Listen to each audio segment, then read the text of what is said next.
En avril 2023, le ministère de la Santé publique et pour la lutte contre le sida, en partenariat avec l'Union européenne, Enabel et Médecins sans vacances, a lancé à Ngozi une formation en chirurgie de district pour une deuxième promotion de 25 médecins, 25 infirmiers de bloc opératoire et 25 techniciens anesthésistes issus de 25 hôpitaux du pays. Il s'agit d'une deuxième cohorte qui s'ajoute à une autre formée en 2021 sur financement de l'Union européenne. La formation a pour objectif de permettre aux apprenants d'acquérir des compétences et techniques appropriées afin de soulager les patients qui font recours aux hôpitaux des coins reculés avec des moyens humains spécialisés limités. Abdoulaye Mahaman Sani, coordinateur du programme d'appui au système de santé financé par l'Union européenne et mis en œuvre par l'Enabel, nous rappelle les motivations d'appuyer cette formation. Nous avons appuyé la formation en chirurgie de district en vue d'apporter notre appui de façon globale à la stratégie nationale du Burundi pour la chirurgie de district.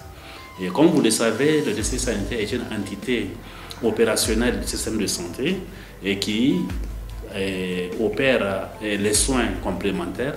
Et donc nous, au niveau de notre système de santé, comme nous finançons déjà le financement, et maintenant, nous avons décidé aussi d'appuyer la qualité pour que, par exemple, tous les indicateurs que nous achetons à travers le financement basé sur la performance, que ces indicateurs puissent être de qualité, mais aussi venir en complément par rapport à tout ce qui manque au niveau de cette stratégie-là de mise en œuvre de district sanitaire.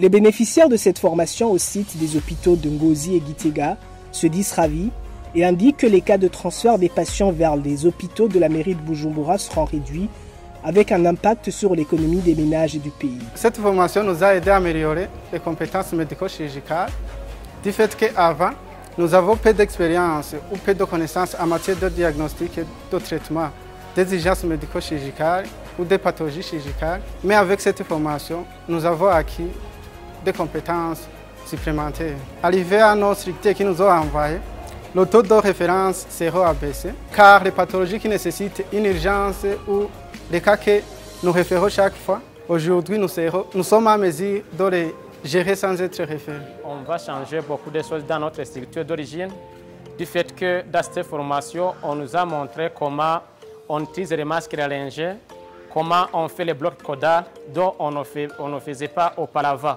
C'est là le moment de faire une anesthésie sûre et qui respecte les règles pour la sécurité du patient.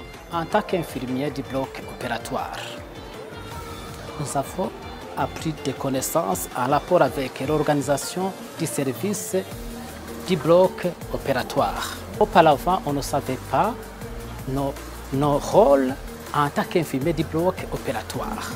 En plus, on a pu connaître les raisons de faire cette formation, d'éviter les infections post-opératoires. Arrivé dans nos services, on va essayer d'éviter les infections du post-opératoire grâce aux prérequis qu'on a appris dans cette formation. C'est-à-dire que les malades qui vont bénéficier des soins en tant qu'infirmier du bloc opératoire auront des soins de qualité, plus efficaces qu'auparavant. Pour le directeur de l'hôpital de Ngozi, Dr Guillaume Haoukou-Ligayo, ces formations vont permettre à l'hôpital d'améliorer largement ses prestations. Les médecins spécialistes sont rares ici, surtout à l'intérieur du pays.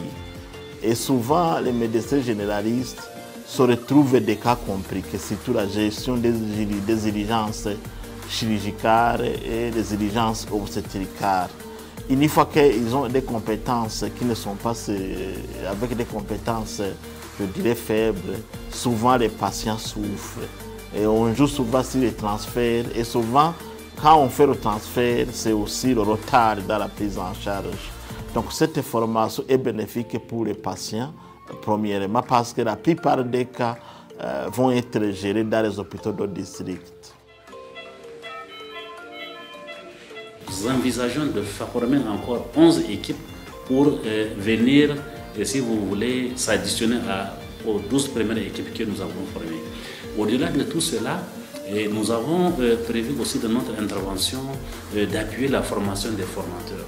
C'est-à-dire nous allons appuyer la formation même en chirurgie des formateurs pour que ces formateurs puissent maintenant revenir appuyer la formation de chirurgie. Parce qu'il y a quand même un besoin d'avoir des formateurs, c'est-à-dire des ressources humaines qui ont été formés déjà en chirurgie, qui vont venir former maintenant les collègues en chirurgie de district. Nous avons, dans le cadre de notre programme, prévu 4 bourses d'études et nous avons déjà pour l'instant une personne qui est déjà en train de se préparer pour suivre cette formation-là en anesthésie-réanimation. Signalons qu'à l'issue de cette formation, les bénéficiaires ont eu à passer des tests d'évaluation certifiante des connaissances acquises.